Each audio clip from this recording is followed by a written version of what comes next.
कार्यकर्ताओं के द्वारा उनके संगठन के माध्यम से आंगनवाड़ी कार्यकर्ताओं की विगत लंबे समय से चली आ रही लंबित मांगों को लेकर आंगनवाड़ी कार्यकर्ताओं ने अपने संगठन के माध्यम से मध्य प्रदेश उच्च न्यायालय में एक याचिका दायर कर सरकार से अन्य वेतन भत्तों की मांग के लिए गुहार लगाई थी।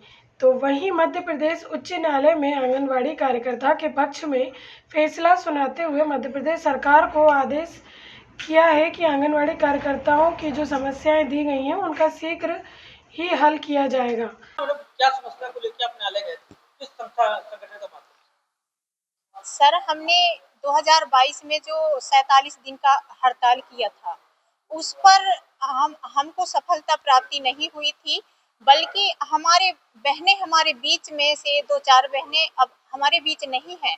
हमने सोचा कि हमारे संगठन की गरिमा को बनाए रखें, इस उद्देश्य और इस लक्ष्य के साथ हमने न्यायालय के शरण में आए और हमने डिंडोरी जिले से अधिवक्ता संदीप कुमार त्रिपाठी को हमने बताया कि हमारी ऐसे जो समस्या है, जो सरकार तक पहुंचाई जाती है, जो हमारे मांगे पहुंचाई जाती है, उस पर सुनवाई नहीं हो रही है। हम निरंतर 47-43 दिन के लिए हड़ताल पर हैं। तो इन्होंने जबलपुर के वरिष्ठ अधिवक्ता श्रीमान शोभित आदित्य सर को जो है जानकारी दिए और उन्होंने बात भी किया और हम लोग जो है सारे दस्तावेज समेट करके हम न्यायालय में लाए और उसमें जो हमारा 1500 जो राज्य सरकार की ओर से कटौती हो रही थी, 1 अक्टूबर 2019 से 28 जून 2023 तक की राशि हमको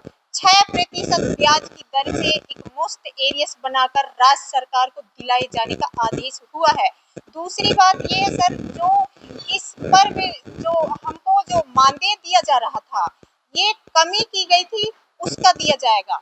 उसके ऊपर से हमारा आर्डर भी है, निर्देश भी है न्यायालय से कि कुशल श्रमिक का जो दरें होती हैं, जो उनको मिलता है माह में, उससे हमने बेहतर तरीके से राज्य सरकार और केंद्र सरकार का काम करके देते हैं। इस मांग को भी हमने रखा था माननीय उच्च न्यायालय जबलपुर में।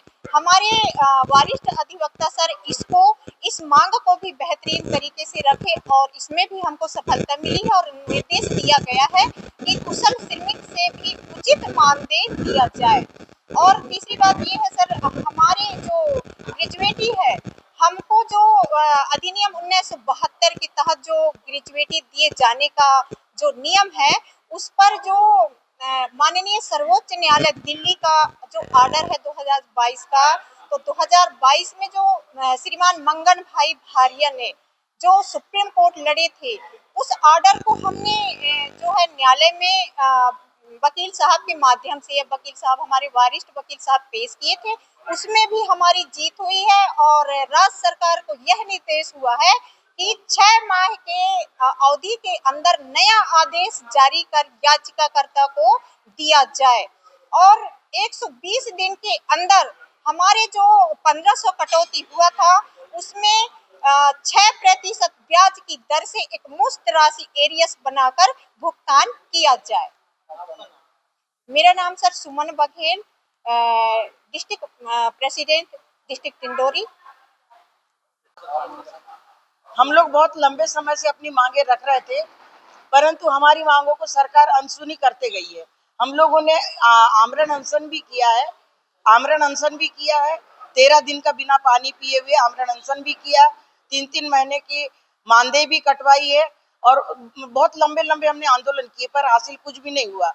तब हम लोगों ने न्यायालय का शरण लिए और न्यायालय के शरण में आकर के हम लोगों ने अधिवक्ता के माध्यम से अपनी बात रखी और अपने मध्य प्रदेश बुलंद आवाज नारी शक्ति आंगनवाड़ी कार्यकर्ता सहायक संगठन के प्रदेश मार्गदर्शन पर रामेश्वरी मेश्राम, हमने अपने माध्यम से सुमन बघेल डिंडोरी जिले से जिलाध्यक्ष हैं, उनको याचिका दायर करने को कहा और उनके ही आज सफल प्रयास से अधिवक्ता के माध्यम से हमारी ये जीत हुई है, जिसमें 1500 रुपए जो राज्य सरकार को मिला था केंद्र सरकार से, उसकी कटौती किए थे, वो 6% ब्याज लगा के 2018 जुलाई से 2022-23 जुलाई तक वो एरियस बना करके देंगे।